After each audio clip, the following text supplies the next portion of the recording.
the minister has blamed everybody except himself. I don't even think he understands the fundamentals of what is going on here.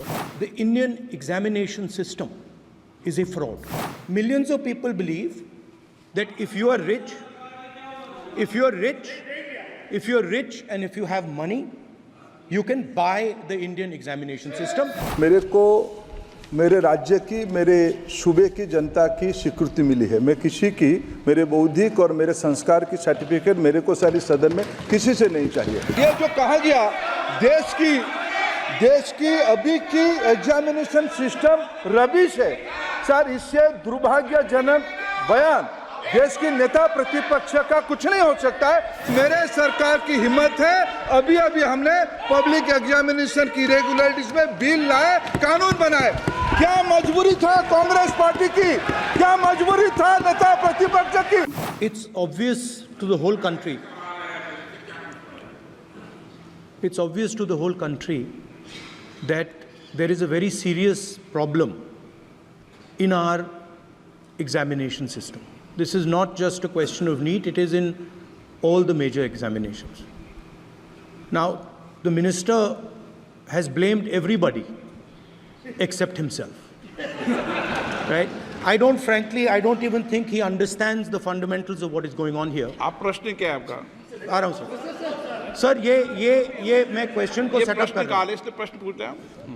ये the issue is that there are millions of students in this country who are extremely concerned at what is going on and who are convinced that the Indian examination system is a fraud. That is what is at stake here. Millions of people believe that if you are rich and if you have money, you can buy the Indian examination system. And by the way, and this is the same feeling that the people in the opposition have. And that is why we are asking some very simple questions to Honorable Minister. Number one, as this is a systemic issue, what exactly are you doing to fix this issue at a systemic level?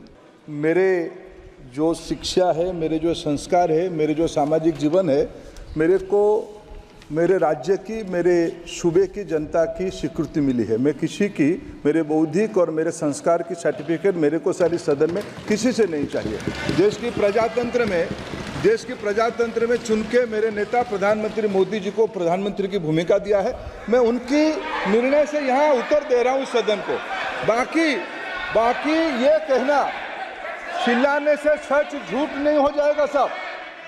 ये जो कहा गया देश की अभी की examination system rubbish है sir, इससे दुर्भाग्यजनक बयान देश की नेता प्रतिपक्ष का कुछ नहीं हो सकता है सर। मैं कठोर शब्द से उसको निंदा करता हूं। बाकी रहा, मैं सर आपके सामने, आपके माध्यम से देश के सामने सर एक तथ्य रखता हूं सर। जिन्होंने रिमोट से सरकारें चलाई है, 2010 में 3 बिल आया था सर शिक्षा सुधार के लिए। उन्हीं की पार्टी के नेता आदरणीय कपिल सिब्बल साहब 3 बिल लाए थे। उसमें से एक बिल था एजुकेशन, उसमें एक बिल था prohibition of unfair practice bill 2010, जिसकी उद्देश्य एजुकेशन इंस्टीट्यूशन में माल प्रैक्टिस को बंद करना।